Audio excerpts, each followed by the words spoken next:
अकबर, ला इलाहा इल्लल्लाह वल्लाहु अकबर, अल्लाहु अकबर वलिल्लाहिल हम्द। मुजस्सिम सल्लल्लाहु अलैहि वसल्लम का हमने आगाज ईद की नमाज से किया है और इंशाअल्लाह ता क़यामत तक ये जो है ईद की नमाज चलते रहेंगी।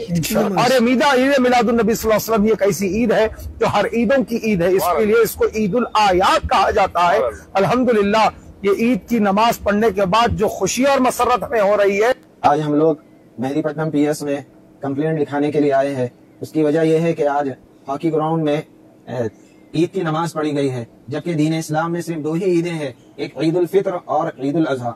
और याद रखें, नबी अलैहिस्सलातु वस्सलाम की आमद हम सब के लिए खुशी की चीज है, खुशी का मौका है। ऐसे मौके पर हमें चाहिए कि हम वो काम करें जिसको नबी अलैहिस्सलातु वस्सलाम ने किया है। आप सल्लल्लाहु अलैहि वसल्लम नबूवत मिलने के बाद 23 साल इस दुनिया में बाहयात रहे। फिर इस दुनिया से पर्दा फरमाने के बाद सहाबा इकराम का दौर आया, 100 साल का दौर रहा। न हुजूर अलैहिस्सलातु वस्सलाम ने कि ईद की नमाज नहीं पढ़ी इस दिन, और न सहाबा इकराम में से किसी सहाबी के बारे में ये बात नहीं मिलती है कि उन्होंने इस दिन कोई ईद की नमाज पढ़ी हो। लिहाजा हम सब इसकी मजम्मत बयान करते हैं और हम सब के लिए यकीनन ये खुशी का दिन है, नबी की आमद है। तो ऐसे मौके पर हमें चाहिए कि हम हुजूर सल्लल्लाहु अलैहि वसल्लम की सीरत को पढ़े, आप सल्लल्लाहु अलैहि वसल्लम की सुन्नतों को जिंदा करे, आप सल्लल्लाहु अलैहि वसल्लम पर कसरत से दुरूद पाक के नजराने पेश करे। ये होना चाहिए। एक हदीस पाक सुनाकर अपनी बात को खत्म करता हूँ। नबी रहमत सल्लल्लाहु अलैहि वसल्लम ने इरशाद फरमाया कि जब आप सल्लल्लाहु अलैहि वसल्लम जामे कौसर पेश कर रहे होंगे, उस वक्त फरिश्ते बाज लोगों को दूर हकालते रहेंगे। तो हुजूर अलैहिस्सलातु वस्सलाम उनको देखकर फरमाएंगे, ये मेरे उम्मती है, इनको करीब आने दो। तो फरिश्ते फरमाएंगे, अल्लाह के रसूल सल्लल्लाहु अलैहि वसल्लम, आपकी ये वो उम्मती है, आपके इस दुनिया से पर्दा फरमाने के बाद दीन में नई नई बातें इजाद करते रहे। जब हुजूर अलैहिस्सलातु वस्सलाम ये सुनेंगे तो फरमाएंगे, सुहकन सुहकन, उनको दूर कर दो, उनको दूर कर दो फरमाएंगे। तो इसलिए तमाम आलम इस्लाम से, तमाम उम्मत मुस्लिमा से गुजारिश है कि इस वाकई की मजम्मत बयान करे। कोई काम देखिए, पिछले 18 साल से गुलामानी मुस्तफ़ा कमेटी सल्लल्लाहु अलैहि वसल्लम अवाम के दरमियान में है और आज तक कोई हमारे से ऐसी कोई गलती ना जो है कोई हम ऐसा मौका दिए कि कोई गलती करे, ना कोई गलती करते हम ना कभी करे। ये एक पहली गलती है और ये आखिरी गलती है। इंशाअल्लाह इसके बाद कोई किस्म की गलती नहीं होगी। मिल्लत इस्लामिया को मुत्तहिद करने का काम गुलामानी मुस्तफ़ा करती, इंतशार करने का काम गुलामानी मुस्तफ़ा कमेटी नहीं करती। पेश खिदमत है इस साल ईद मिलादुन नबी के नाम पर होने वाली ऐसी नई बिदात और खुराफात जो कि आपके होश उड़ा देंगी।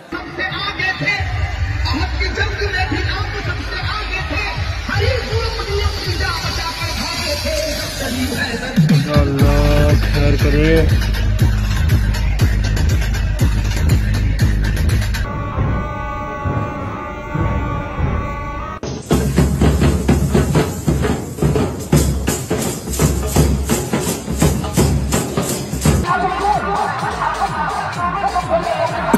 आप सबको याद होगा कि अक्सर अपनी वीडियोस के अंदर मैं ये कहा करता हूँ कि जब भी कोई शख्स अल्लाह और रसूल के दीन से हटकर कोई नया काम ईजाद करता है तो एक वक्त आता है कि दीन के अंदर ये इजाफा इस एक्सट्रीम लेवल पे पहुंच जाता है कि लोग गुस्ताखियां भी सवाब समझ कर करने लगते हैं। बेशक। और वो उलमा कराम जो कि इस बिदत के हक के अंदर होते हैं, इनके हाथ से भी ये अवाम निकल जाती है। और इसके अंदर गलती सिर्फ इस अवाम की नहीं है बल्कि ज्यादा गलती है इन जाहिल उलमा कराम की। और ऐसा इसलिए कि आप जरा सोच कर देखें कि जब इस जाहिल अवाम को इनके उलमा कराम कब्रें पक्की करके मज़ारात बनाने की इजाज़त देंगे तो कब्रों पर सजदे तो शुरू होंगे ही।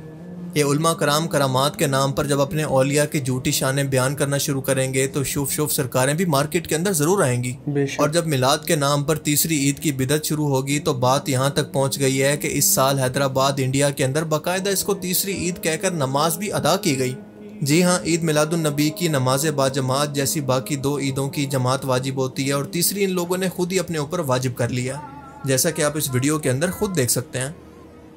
अब यहाँ पर इसको देखकर कुछ लोग एतराज़ कर सकते हैं कि हो सकता है कि वो शुक्राना के नफल पढ़ रहे हों, या फिर ये भी कह सकते हैं कि ये नमाज ही तो है, इसका तो सवाब ही मिलेगा, कोई गुनाह का काम तो नहीं कर रहे। तो ऐसे लोगों के लिए अर्ज है कि अगर ये लोग नफल भी पढ़ रहे हैं तो इसको दीन का हिस्सा समझ कर पढ़ रहे हैं, और अगर इनकी अगली नस्ल भी यही करती हुई आती है तो ऐसा ना करने वाले लोगों को गुस्ताखे रसूल डिक्लेयर करना शुरू कर देगी। बिल्कुल ऐसे ही जैसे ये नस्ल इनकी तरह मिलाद ना मनाने वाले लोगों को गुस्ताखे रसूल और जहन्नमी भी कहती है। और दूसरी बात कि अगर ये इसको सवाब समझ कर पढ़ रहे हैं तो आप ये बताएं कि नमाजें तो दिन के अंदर 5 फ़र्ज होती हैं, आप में से ये लोग एतराज़ करने वाले कुल 50 नमाजें क्यों नहीं पढ़ते? क्योंकि आपकी लॉजिक के मुताबिक तो जितना ज़्यादा नमाज पढ़ेंगे उतना ज़्यादा सवाब होगा। आपके लिए तो अल्लाह के रसूल का हुक्म या फिर अल्लाह का हुक्म तो कोई मानी नहीं रखता। सो आपसे गुजारिश है कि आइंदा के बाद 5 की बजाय 50 नमाजें पढ़ा करें, आपको ज़्यादा सवाब मिलेगा। अब देखें इस तरह की बिदात की वजह से होता क्या है कि लोग दीन के अंदर मजीद तकसीम होने लगते हैं, मजीद फ़िरके और इख्तलाफात पैदा होते हैं और ये उम्मत को तोड़ने और दीन के अंदर नई इजादात करके इसको मजीद मुश्किल बना देते हैं। और बिल्कुल यही वजह है कि नौजवान नस्ल इसी को दीन समझकर दीन से आहिस्ता आहिस्ता बदजन होना शुरू हो जाती है। जाकर देखें जरा क्या हो रहा है, मेले ठेले लग गए, ढोल ढमके में लड़के डांस कर रहे हैं, मस्जिदों के छज्जों पे डांस हो रहा है, लड़कियों को हूर बना के बिठाया हुआ है, चिप्स तकसीम हो रहे हैं, हजारों की तादाद में लोग झपट रहे हैं, जुमा कज़ा हो रहा है, नमाजें कज़ा हो रही हैं, कोई परवाह नहीं है। और ये क्यों आए? 12वीं मनाने के लिए आए। लाइटिंग करके, टुकड़े बनाकर, नुकूस बनाकर, ऊंट खड़े करके, पहाड़ बनाकर मेला बना दिया है। औरतें मर्द निकलकर तफरी के लिए बाहर निकल रहे हैं, जिस्म से जिस्म मस हो रहा है मर्द औरत का, लेकिन सवाब की नियत से निकले हुए हैं। साहब भाई हम तो देखने जा रहे हैं कि 12वीं की लाइटिंग कैसे। इस किस्म के लीडरों की हमाकत कहूं या इसको हिकमत कहूं, उनके नजदीक हिकमत योग में तो हमाकत कहूंगा। खुला मजार पे चले जाओ, चादर चढ़ा दो, तुम्हारा काम हो जाएगा। एक घर में नमाज नहीं पढ़ी जा रही, कुरान पाक तर्जमा तफसीर से नहीं हो रहा, उस किताब में उस घर में हदीस की कोई किताब नहीं है, सीरत की कोई किताब नहीं पढ़ी जाती, लेकिन 11वीं हो रही है, 12वीं एहतमाम से हो रही है। 9 और 10 मुहर्रम की नियाज बड़े एहतमाम से है, कूड़ों की नियाज कभी नहीं छोड़ी है, माहाना खत्म कादरी भी हो रहा है, आयत करीमा का खत्म भी हो रहा है, अब्बा मरे तो तीजा 40वां भी किया गया है। लेकिन जो असले दीन था, जिसकी तरकीन, जिसकी तरकीब, जिसके बारे में हुक्म कुरान और हदीस में मौजूद है, वो हमारे उन मुकर्रीन ने बनाया है, जो सिर्फ बुजुर्गों की करामात सुनाते रहते हैं, उनके फजाइल सुनाते रहते हैं और कौमों को यकीन दिलाते हैं कि तुम नमाज नहीं भी पढ़ोगे, गौसे पाक तुम्हें जन्नत में ले जाएंगे, मुरीदीन तुम्हें जन्नत में ले जाएंगे, तुम नात खानी में बैठो, नबी करीम सल्लल्लाहु अलैहि वसल्लम बरोज़ क़यामत तुम्हें अपने साथ जन्नत में ले जाएंगे। ये देखिए 12 रबीउल अव्वल, आज जुमा का दिन, ये गुस्ताखे रसूल नमाज पढ़ रहे हैं। गुस्ताखे रसूल, ये सारे गुस्ताखे रसूल। अब आपको आशिक रसूल दिखाते हैं, बने रहिए आप लोग आशिक रसूल को देखने के लिए। ये रहा आशिक रसूल का मंजर, वो थे गुस्ताखे रसूल और ये हैं आशिक रसूल। अल्लाह खैर करे, या अल्लाह रहम। यही कहते हैं निसार तेरी चहल पहल पर हजारों ईद रबीउल अव्वल, सिवाय इब्लीस के जहां में सभी तो खुशियां मना रहे हैं। अब अच्छी बात यह है कि उलमा हिंद ने इस पर बहुत ही सख्त रद्द-ए-अमल दिया है, क्योंकि इस मौलवी साहब पर FIR भी करवा दी है कि ये उम्मत के अंदर इंतशार पैदा कर रहा है, और इस अमल से दूसरा इसके बिहाफ पर माफ़ी भी मांग ली है। बहुत अच्छी बात है, लेकिन सवाल यह है कि इन्हें इस हद तक पहुँचने का मौका दिया किसने? आप ही की ईजाद की हुई बिदात और खुराफात ने ये काम करने पर इनको मजबूर किया। और ये बताएं कि ये नबी करीम सल्लल्लाहु अलैहि वसल्लम की विलादत को मनाने का कौन सा तरीका है। ज़रा ये वीडियो देखें कि ऐसा लग रहा है कि कोई म्यूजिकल कॉन्सर्ट या फिर कोई मुजरे की महफिल चल रही है। विलादत मुस्तफ़ा के नाम पर ऐसी ऐसी खुराफात की जा रही हैं कि अल्लाह की पनाह, जिनको बयान करना भी पॉसिबल नहीं है। जिस नबी ने अपनी पूरी ज़िंदगी इस उम्मत की हिदायत के लिए रो रो कर दुआएं की, खुद पर और अपनी आल औलाद पर कुफ़ार की जानिब से पहुंचाई गई तकलीफ़ें, मुसीबतें, बलाएं, जंगें, भूख और तंगदस्ती को बर्दाश्त किया, इस बिखरी हुई उम्मत को जोड़कर एक उम्मत बनाया, उसको वसीयत की कि नमाज, रोज़ा, ज़कात, हज को ना छोड़ना, जुल्म मत करना, झूठ ना बोलना, दीन के अंदर नई नई बिदात से बचना, कुरान पाक और मेरी सुन्नत को पकड़ कर रखना। आज उसी उम्मत ने इस नबी को खुश करने के लिए ये काम करने शुरू कर दिए हैं। आप लोग अपने दिल पर हाथ रखकर बताएं कि आज अगर अल्लाह के रसूल हम में मौजूद होते और ये सब कुछ अपनी आंखों से देखते तो इनको ये सब देखकर कितना तकलीफ होती। ये भंगड़े, ये बैंड बाजे, ये सब कुछ देखकर उस नबी को, जो कि ये कहा करते थे कि नमाज मेरी आंखों की ठंडक है, और वो नबी अपनी उम्मत को वसीयत ये करके गए थे कि मेरे दुनिया से जाने के बाद अल्लाह की किताब को और मेरी सुन्नत को अपने हाथों से या फिर अपने दांतों से पकड़ कर रखना, इसको मत छोड़ना। आज वही उम्मत इन तमाम चीज़ों को छोड़कर अल्लाह के रसूल को और अल्लाह को राज़ी करने के लिए वो काम कर रही है जो कि मुशरिकीन मक्का भी नहीं करते थे। ज़रा इमेजिन करें कि अल्लाह के रसूल अल्लाह की जन्नतों के अंदर भी ये सब कुछ देखकर कितना दुखी होंगे। आज अगर इन लोगों के दरमियान हज़रत उमर रज़ियल्लाहु तआला अन्हु जिंदा होते तो इन लोगों का क्या हाल करते आप बेहतर तौर पर समझ सकते हैं। अगर इन लोगों को मिलाद मुस्तफ़ा मनाना ही है तो ये इस तरह से क्यों नहीं मनाते जैसे खुद नबी पाक सल्लल्लाहु अलैहि वसल्लम मनाया करते थे। नबी करीम सल्लल्लाहु अलैहि वसल्लम अपनी पैदाइश की खुशी के अंदर हर सोमवार को रोज़ा रखा करते थे शुक्राने के तौर पर। अगर इन लोगों को नबी करीम सल्लल्लाहु अलैहि वसल्लम को खुश और राज़ी करना है तो ऐसे काम करें जिनका रसूल ने हमें हुक्म दिया, इनकी हर एक सुन्नत पर अमल करें।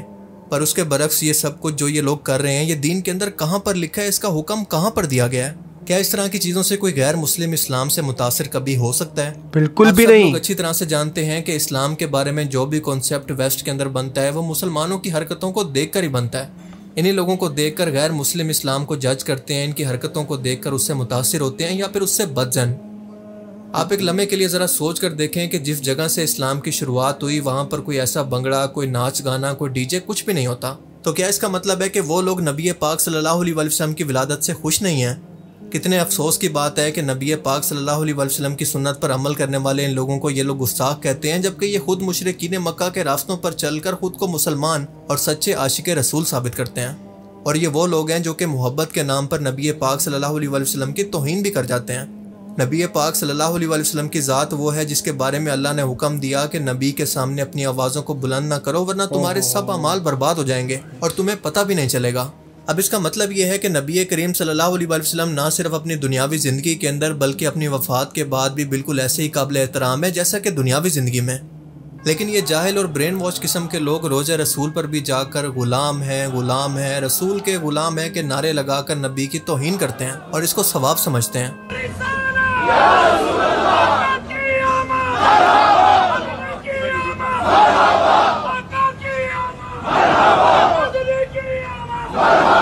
और ऐसे लोगों का इलाज सिर्फ यही छितर है जो कि सऊदी हुकूमत इनके साथ करती भी है। एक बंदे को लेकर गए तो सब के सब आशिक रसूल की हवा निकल गई फौरन।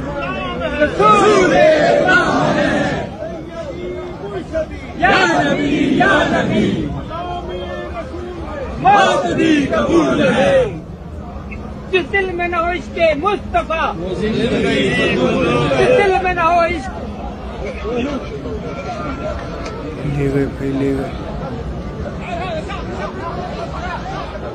आपको बताता चलूं कि ईद मिलादुन नबी सल्लल्लाहु अलैहि वसल्लम का आगाज़ सहाबा कराम या ताबईन के ज़माने से नहीं हुआ था, बल्कि ये कई सदियों के बाद रिवाज में आया।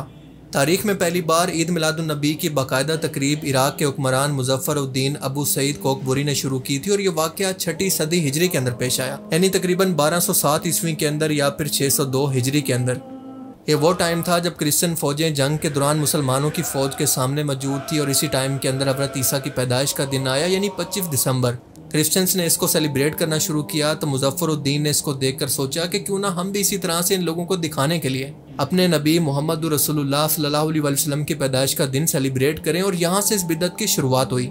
बिल्कुल। इस दिन को सेलिब्रेट करने के लिए बड़े बड़े जलसे हुए, महफिल नात का इनेकाद किया गया, खाने पीने और मेलों का इंतज़ाम किया जाता, और आज ये बढ़ते बढ़ते इस हाल को पहुँच गया है कि अल्लाह की पनाह।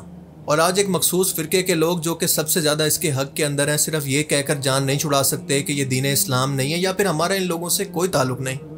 शादियों की तरह बैंड बाजे, इनके सामने डांस करना, ताज़िए और रोज़ा रसूल के मॉडल बनाकर गलियों के अंदर घुमाना, इसके अलावा गानों पर म्यूज़िकल कॉन्सर्ट की तरह नाचना, ये सब लोग इस तरह की हरकतें करके आखिर किसको मुतासिर करना चाहते हैं? क्योंकि अल्लाह और इसके रसूल का तो ये बिल्कुल भी हुक्म नहीं है। ये चल रहा है ईद मिलादुन नबी और ये गाली में चला है। और अगर आपको ये सिलसिला देखकर ऐसा लगता है कि ये सिर्फ मुस्तकबिल के अंदर भी नमाज ईद मिलादुन नबी तक और नाच गाने तक महदूद रहेगा, तो ये आपकी भूल है। क्योंकि अगर इन लोगों को वक्त पर लगाम ना दी गई तो आप देखेंगे कि इनकी आने वाली नस्लें इन्हीं ताजियों के सामने ताजीमन पहले सजदे करेंगी, उसके बाद इनसे मुरादें मांगेंगी और आखिरकार बुत परस्ती दोबारा से शुरू हो जाएगी। बिल्कुल। अरे भाई साहब, अस्तगफिरुल्लाह।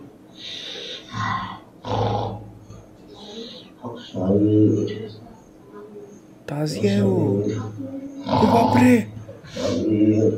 और इसीलिए मैं कहता हूँ कि तमाम मसलक के उलमा कराम को अपने इख्तलाफात वक्ती तौर पर बुलाकर इस मसले पर इकट्ठा होकर इन तमाम खुराफात के खिलाफ एक फतवा देना होगा और पूरी दुनिया को यह वाजे करना होगा कि ऐसे लोगों का दीन इस्लाम से कोई ताल्लुक नहीं, और जो भी कोई ऐसा करेगा कानून के जरिए इसको सजा दिलवाई जाए। क्योंकि इस तरह के लोग ना सिर्फ अपनी हरकतों की वजह से दीन इस्लाम को बदनाम कर रहे हैं, बल्कि मुस्लिम दुनिया की यूनिटी को भी तोड़ने की वजह बन रहे हैं।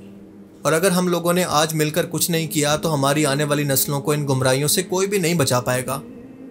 अल्लाह ताला से दुआ है कि वो हमें समझने की और नेक अमल करने की तौफीक अता फरमाए। आमीन आमीन। ये देख के बहुत बुरा लगा। सबसे पहले तो वो ईद की नमाज़ पढ़ी जा रही है, जो ईद की नमाज़ किसी ने नहीं पढ़ी हमारे इस्लाम में, किसी ने, मतलब ईद नमाज़ पढ़ी जा रही है वो भी ईद समझ के। और दूसरी चीज़, मतलब इस तरह का डीजे, इस तरह के लोग नाच रहे हैं। मतलब आप सोचिए कि लोग इस्लाम से मुतासिर कैसे होते हैं अखलाक देख के।